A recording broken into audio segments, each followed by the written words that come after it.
Lalu datanglah suami Solmas dan langsung memegang pisau yang dia bawa, langsung menikam istrinya sendiri di tempat kantor pengacara tersebut.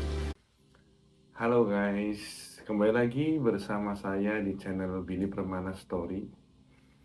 Kali ini saya akan menceritakan sebuah kisah nyata. Kisah ini terjadi di suatu negara penghasil minyak terbesar di dunia, yaitu tidak lain lagi adalah negara Iran. Cerita ini saya sendiri tidak menyangka, di luar nalar dan ekspektasi saya. Kita kupas tuntas cerita ini, bagaimana kejadian, kronologi, dan motif penyebabnya. Langsung saja, barangkali teman-teman ingin berkomentar, langsung saja di bawah ini, di kolom bawah ini, silahkan berkomentar di video ini. Kita next lanjut ke ceritanya langsung. Sebelum kita masuk ke dalam ceritanya, alangkah baiknya kita subscribe, like, and share, dan bunyikan tombol loncengnya agar tidak ketinggalan cerita kisah terupdate yang pastinya untuk menambah pengetahuan kalian semua. Kisah nyata ini terjadi di negara yang merupakan salah satu penghasil minyak terbesar di dunia, yaitu negara Iran. Pada tanggal 1 Juli 2025, masih baru-baru ini ya, masih hitungan beberapa bulan gitu. Sebuah tragedi kembali terjadi mengguncang Iran, di mana ada seorang pelatih bola voli. Ini pelatihnya perempuan ya, di mana pelatih ini bernama Solmas Abbasi tewas setelah ditikam dengan menggunakan pisau oleh suaminya sendiri di sebuah kantor pengacara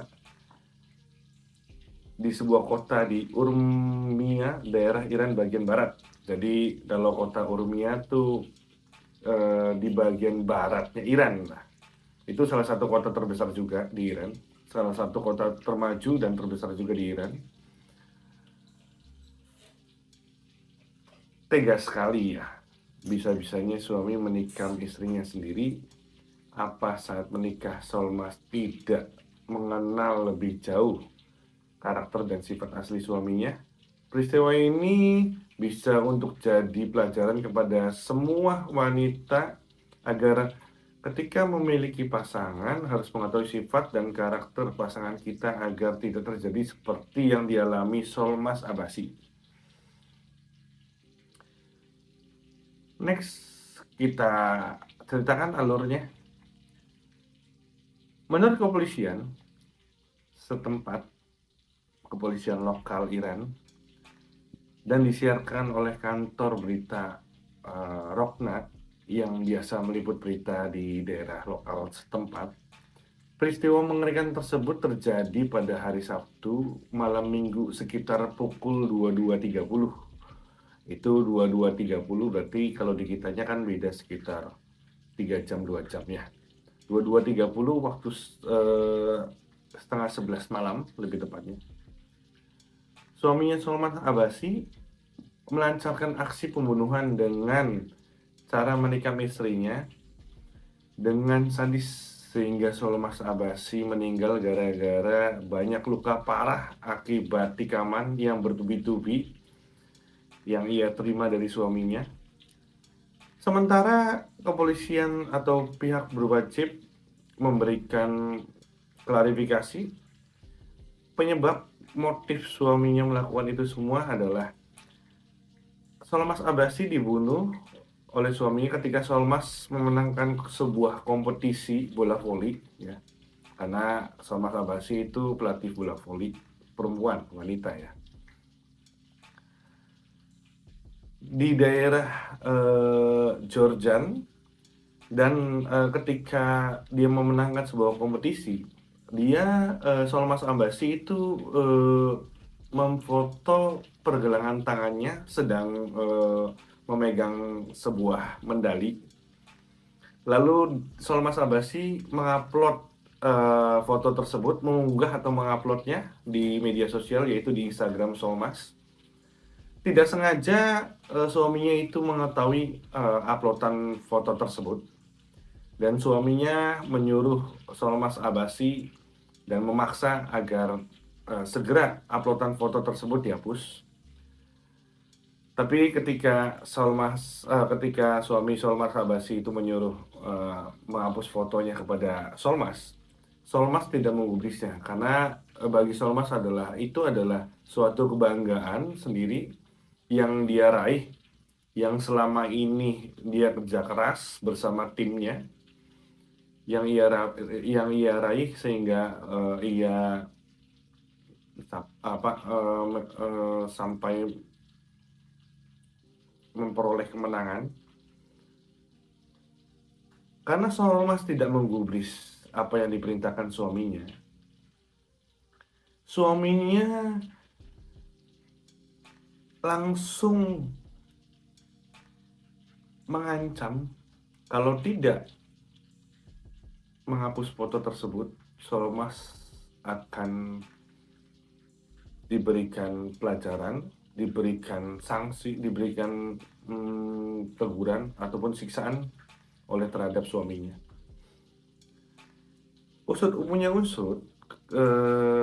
Sebelumnya kepolisian ataupun tetangganya itu mengatakan bahwa keluarga tersebut sering ribut hari kemarin ini, sehingga membuat hubungan keluarga tersebut tidak harmonis. Tibalah waktunya pada saat besoknya, ketika Solmas Abbasi mendatangi sebuah kantor pengacara, karena usut punya usut, Solmas Abbasi sebelumnya memang ingin merencanakan perceraian kepada suaminya.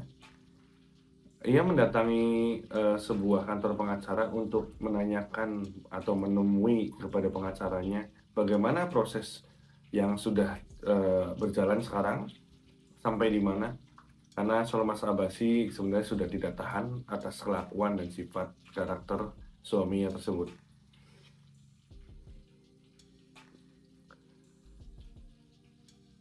Ketika Solmas Abbasi berkunjung di kantornya di keesokan harinya sekitar jam 12.30, setengah 1 siang ya, itu Solmas Abbasi berbincang-bincang, mengobrol dengan pengacara sampai sekitar pukul 4:30 sore. Lalu datanglah suami Solmas dan langsung memegang pisau yang dia bawa. Entah pisau itu dari rumah dia bawa atau suami Solmas itu dapatkan dari mana. Langsung menikam istrinya sendiri di tempat kantor pengacara tersebut, sehingga pengacara itu sampai terkaget-kaget, sampai ingin pingsan gitu ya. Solmas Abbasi mencoba melawan, tapi apa daya, tenaga seorang perempuan dibandingkan seorang laki-laki sangat berbanding jauh. Ketika sudah melancarkan aksinya, Solmas Abbasi mendapatkan tikaman yang bertubi-tubi, luka yang sangat parah sehingga dia harus kehilangan banyak darah. Ketika pengacara menelpon kepolisian dan pihak ambulan, sekitar 15 menit ambulan itu datang. Ambulan itu membawa Solmas Abbasi, tapi nasib berkata lain. Solmas Abbasi kehilangan nyawanya, tidak bisa bertahan di saat sedang perjalanan dari kantor pengacaranya menuju ke rumah sakit. Akhirnya nyawa Solmas Abbasi itu melayang. Kurang dari 1x24 jam, kepolisian segera menangkap suami Solmas yang berada di sekitaran rumahnya. Jadi si suami Solmas ini dia tidak kabur, tidak melarikan diri. Biasanya kalau kita di film-film kan ketika kita melakukan sesuatu yang kriminal, itu langsung kita meninggalkan suatu tempat gitu ya, agar kita ini tidak meninggalkan jejak ataupun kita tidak ditangkap oleh pihak berwajib gitu. Beda sama, suami Solmas. Suami Solmas hanya dia berpindah dari rumahnya ke rumah temannya yang di sekitar rumah itu jarak sekitar 4 sampai 5 rumah. Ketika itu suami Solmas itu sedang, eee, mengecat mobilnya sehingga mobilnya itu berubah warna yang tadi abu-abu menjadi hitam dan merubah plat nomor mobilnya. Ketika, pihak berwajib itu menangkap, suami Solmas langsung diinterogasi di kantor kepolisian dan kantor berita Rokna, yaitu kantor berita, lokal, itu menanyakan bahwa apa sebenarnya motif yang terjadi, kenapa suami Solmas bisa melakukan seperti itu. Ternyata Solmas suami Solmas beranggapan dan beralasan bahwa Solmas tidak mematuhi semua perintahnya, apa yang diperintahkan oleh suaminya. Sehingga suaminya menganggap Solmas itu adalah istri yang tidak, taat, tidak nurut kepada suami. Disitulah mulai, emosional, terus pikiran dan hati yang kacau. Selain, dari kejadian ini sebelumnya juga, hubungan mereka berdua, keluarga itu kurang baik. Karena, pernyataan ini selain keluarganya, itu dibenarkan juga oleh teman-temannya dan keluarganya. Kok bisa teman-temannya dan keluarganya itu mengetahui? Karena sebelum kejadian ini, jauh-jauh hari, beberapa bulan, sebelumnya, suami Solmas sempat mengeluh kepada keluarganya, kepada ibu suami Solmas dan ibunya, temannya Solmas dan sahabat-sahabatnya Solmas bahwa, keadaan keluarganya sedang hubungannya tidak baik-baik saja. Oleh karena itu, suami Solmas keesokan harinya langsung disidangkan oleh kepolisian, menerima sekitar hukuman 12 tahun penjara karena itu pembunuhan berencana yang mengakibatkan, nyawa manusia atau nyawa seseorang itu hilang. Kejadian ini kita bisa ambil sisi positif ataupun kita bisa ambil yang baiknya ya, sebagai pelajaran buat kita gitu ya. Bahwa ketika segala sesuatu, baik kita yang sudah berkeluarga ataupun yang sudah berkeluarga, ketika menghadapi suatu hal, kita harus bicarakan secara baik-baik, dengan kepala dingin, jangan kita menggunakan emosional sesaat gitu ya. Ini juga berlaku ketika pasangan yang belum menikah, itu kita harus sangat cermat memilih dan memilah pasangan, baik perempuan ataupun wanita, itu sama saja. Karena sebuah pernikahan adalah, suatu, apa ya namanya ya, kita bisa bilang suatu acara ataupun langkah kita untuk, ke depannya gitu ya, sama pasangan kita. Bukan hanya untuk sebulan, bukan untuk 2 bulan, ataupun untuk sementara, tapi untuk, saat ini dan sampai selamanya, ketika hari pernikahan sampai selamanya. Maka dari itu kita harus cermat-cermat memilih pasangan. Memang tidak mudah untuk, menghadapi suatu hal karena semua ketika saya yakinlah teman-teman semua juga yang sudah berkeluarga di sini ataupun yang belum berkeluarga, yang masih pacaran, ketika, lagi menghadapi suatu masalah itu tidak mudah. Kadang ego kita saling, tinggi antara satu sama yang lain. Itulah gunanya kita ketika menghadapi suatu hal atau masalah di dalam, keluarga ataupun di luar keluarga, itu kita turunkan dulu ego kita, kita berpikir dulu, kita berpikir dengan jernih, kita diskusikan, kita konsultasi, solusinya seperti apa, seperti itu. Agar bisa ketemu titik temunya. Begitupun seorang wanita harus kadang biasanya seorang wanita itu lebih keras kepala dibandingkan seorang laki-laki ya. Karena seorang wanita itu lebih berpikirnya dia segala sesuatunya pakai perasaan, sedangkan kalau seorang laki-laki kan kita semua tahu juga, semua berpikir atau bertindak dengan logika, dengan pikiran langsung gitu, dengan otak kan. Kalau perempuan beda, berbanding sebaliknya. Maka dari itu, menyatukan dua pikiran menjadi satu itu memang tidak mudah. Kita perlu berkomunikasi, kita perlu namanya apa ya, pendekatan, hubungan. Karena salah satu kunci dari agar kita tidak miskomunikasi atau kita tidak bermasalah di dalam sebuah rumah tangga, cekcok atau apa, yaitu adalah komunikasi yang baik antara suami dan istri.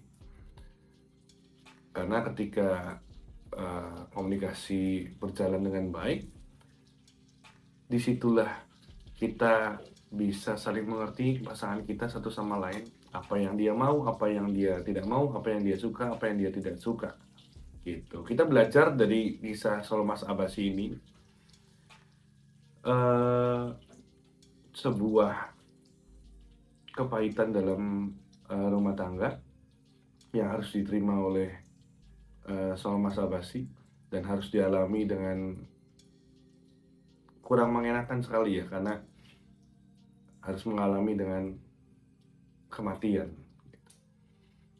Semua pihak keluarga menyerahkan kembali lagi kepada hukum yang berlaku di lokal setempat. Dan ketika saya cek, memang di negara Iran akhir-akhir ini sering banyak terjadi antara saling keluarga itu bermasalah, menyebabkan kematian, banyak sekali. Maka dari itu kita semua teman-teman, kita belajar dari kisah ini agar kita kedepannya semakin baik. Ketika kita semakin baik, keluarga semakin harmonis, kita hidup mau sama keluarga ataupun di luar keluarga pun itu menjadi bahagia. Oke, sekian kisah cerita saya.